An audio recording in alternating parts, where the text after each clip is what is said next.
Kõik soovime head loengupäeva. Meil on külas presidendi nõunik Heido Vitsor. Palun.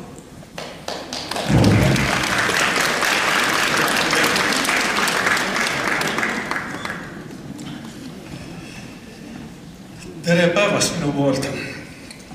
Mul paluti rääkida teile Eestist täna ja Eestist homme.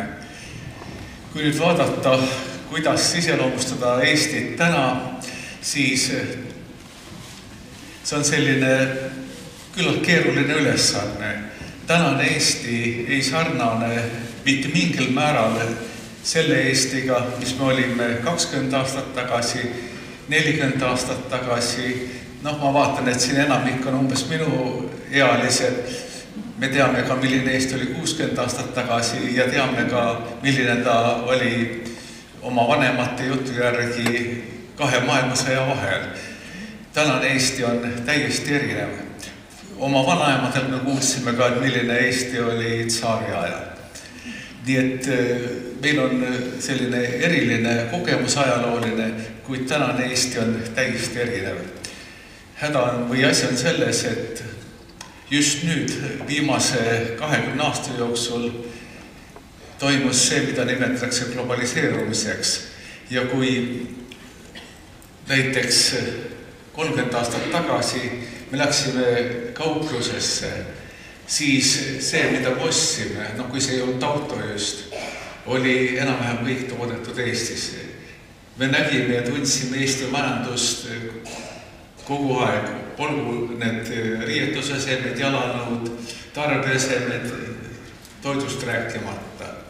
Nüüd, kui me läheme kauplusse, siis me näeme, et toiduletil on küllalt palju Eesti kaupa, kuid väga lai sortiment sellest toidust ei ole siiski Eesti oma, vaid need kirevad pakendid on jumal tead, kust maailma tulnud. Kõik üle maailma on need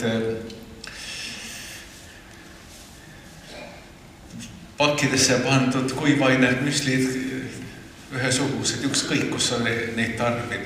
Nii et globaliseerumine on Eestit ja tema majandusiseloomu täielikult muutnud ja mitte ainult Eesti, vaid terve maailma oma, sest veel 20-30 aastat tagasi riigid olid umbes samasugused, nagu olime meie. Ise tootsime, ise sõime, ise tegime, ise kandsime ja oma mööbli tegime ka ise, muud polnud. Aga nüüd jah, me ei teagi, kus on tehtud, me eriti ei tunnegi selle vastu huvi ja ega seegi 230 riigist 117 riik. Ühesõnaga peaaegu täpselt keskel. Ja kui vaadata, siis mida see 117 koht tähendab, siis me oleme maailma suurimast majandusest Hiinast 550 korda väiksemad. Euroopa Liit, kuhu me kuulume, on tervikuna meist ümmarguselt 500 korda suurem. USA 480 korda suurem ja meie suur naaber Venemaa 79 korda suurem. Nii et sellise väikse maana me osaleme maailma majanduses ja kasutame kõike, mida maailm toodab ja selleks, et me saaksime seda kasutada, mida maailm toodab, kõige efektiivsemal kombel me peame sellele maailmale nendel turgudel meil kaupa vaja osta. Nii et siin on Eesti siis selline rahvusvahelistumine on meeldib see meile mitte hädavajalik. Nii et jah, maailma me oleme väga väikesed ja selle väga väiksena me peame oskama siin toime tulla ja toota siin midagi sellist, mida on võimalik kaubanduslikes kogustes maailmas müüa. Ja kui nüüd võrrelda, ma lennatakse, on 16 tunniga kohal. Nii et sellised kauguse logistika. Hiinas tellitakse ju vidinaid praegult igaüks interneti teel tellib, kes tahab. ja luuakse kohale odav praktiline kättesaadav. Nii et üks, mis on oluline Eesti täna on, et Eesti on suures maailmas üks tükk. Ta ei ole sellest eraldiseisev, nagu ta oli Petsile, vaid on täiesti jagamatult sellega seotud. Ja sellega me peame arvestama ja seda me näeme iga päev. Kuid veel on tema profiil. Kui nüüd vaadata Eesti elustandardit, siis kunagi meie elustandard, nagu ma ütlesin, oli 1/3 Soome omast. Nüüd, kui võrrelda Euroopa Liidu keskmisega, siis Eesti elustandard on 71% Euroopa Liidu keskmisest. Võrdluseks ütleksin, et 2 aastat tagasi oli ta 68%, nii et me oleme 2 või 3 aastaga parandanud 3% punkti võrra. Ja kui me iga aasta 1% punkti võrra parandame, siis 9 aasta pärast peaks olema juba 80% ja see oleks päris hea tulemus. Oli see osalt selle tõttu, et nad olid retsessioonis nüüd viimased aastad, kuid võib-olla on ka sellepärast, et kuidas ütelda, me areneme suhteliselt kiiremini.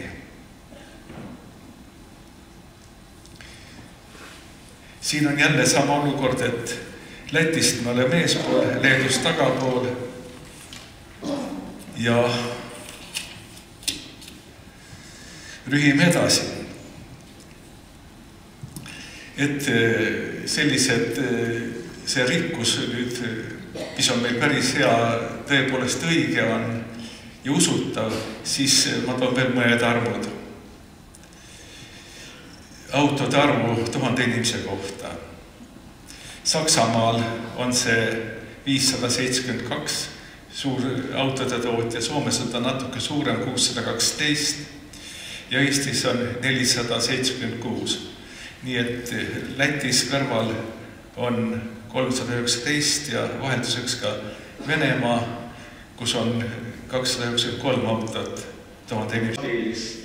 Teravilja veol, koristusel veol võivad pidada farmi, mille suurus on üle 1000 hektari. Tuletaks võrdsuseks meelde, et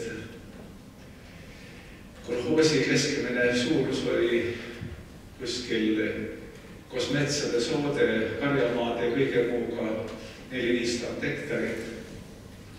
Ja põldu reeglina üle 1000 hektari on ja need olid kolhoosi ja kui palju seal tööjõudu kulutati. Farmidega on ka täpselt jah ja 15 aasta pärast pole neid inimesi ka vaja, sest ise töötavad traktorid ja kombainid, keda juhib Keps, need juba maailmas töötavad ja on vaja natukene, et nad Eesti suurematel põllumassiividega tööl hakkaksid. Aga kuivatid, viljakõivatid on juba kõikidest suurtel teravile tootjatel automaat kuivatid, kus tuleb vaid vaadata, et punane tuli ei põleks. Ja teravile kuivatusel inimese töö, inimtöös sellega on lõppenud. Toodang ja söötmine on omavahel arvutiabilt seotud. Muuseas, selle alustas juba Vene ajal Rüütel seal Tartu külje all hakkas registreerima, tõsi küll, tol ajal enam-vähem käsitsi, aga see töö algas Eestis juba ja rohkem kui 30 aastat tagasi. Nüüd toimub see kõik automaatselt, vaadatakse, mis vidina lisamine toiduratsiooni sellele lehmale paremat toodangut annab, mida ei ole vaja anda ja kõik jookseb ilma inimese tegemata. Nii. Ja tööstus, kus praegu on 28%, eks seal umbes 50% inimene puudutab autot ainult siis, kui midagi kägarasse läheb. Autotehase koostööliin on umbes nagu vangilaager. on 4 sellist, see on siis torni, kus on valvurid, kes vaatavad, et kas kuskil roboti juures punane tuli sütib, see tähendab, et mingi detail on kortsu läinud. Et see tuleb ära kõrvaldada, et muidu robot edasi ei töö. Aga tööd nad ei tee, et valvavad. Ja värmusi juures seal inimesi ei tohigi olla, seal on puhas steriilne ruum, kus toodang läheb sisse, tuleb välja ja pärast kvaliteedikontrolli, kas läheb, ma ei tea, kas ülesulatamisel või mitte, aga need ebaõnnestunud värvikattega autod vedelevad seal kõrval maas, kui need ära kristatakse, aga inimesed jälle ei kuulu neid. Nii et nii need asjad käivad ja see, mis sisse pannakse, see on ka, ei ole keerulisem töö palju, kui lapse lego kokkupanek, valmis plokid lükatakse kohale lihtsalt. Olgu need istmed või armatuurilaud. Kõik. Ja see tähendab seda, et väikseid tööd rätsemate meetodil jäävad teenused. Teenused jäävad 2 põhjusel. Esiteks, teenused on majanduses ja tootmises kõige inimlikumad tegevused. Räägitakse küll teenuste robotitest ja eks me nendegagi oleme kokku puutunud. Kassapidajate tasemel on ju automaadid nii kauplustes kui ka pankades ja on võtnud inimeselt tööd ära. Aga terve rida teenuseid näiteks nagu haigeuteid, kuivõrd kasvatamine toimub siiski eeskuju järgi ja eeskuju on vastavalt situatsioonile, siis ma ei usu, et selliseid robotid tekib. Nii et kõik need valdkonnad, mis on seotud inimesega ja inimlikkusega, need peaks jääma tööna alles. Nii et, aga kindlasti põhiline osa jääb teenustele ja teenustest kõige suurem osa, kõige kiiremini kasvav osa saab kindlasti olema see, mis tähendab loovat tööd. Uute teenuste, uute toodete, uute leiutiste, kõige uuem väljamõtlemis. Ja tegelikult see ongi see töö, mis maksab. Kui me näiteks võtame Eesti majanduse ja võtame statistika lahti, siis Eestis on kõrgtehnoloogilisi tootmisi üsna palju, elektroonika näiteks, kuid selles samas elektroonikas on kõrgtehnoloogilises sektoris on mitmesuguseid töid ja kõige lihtsam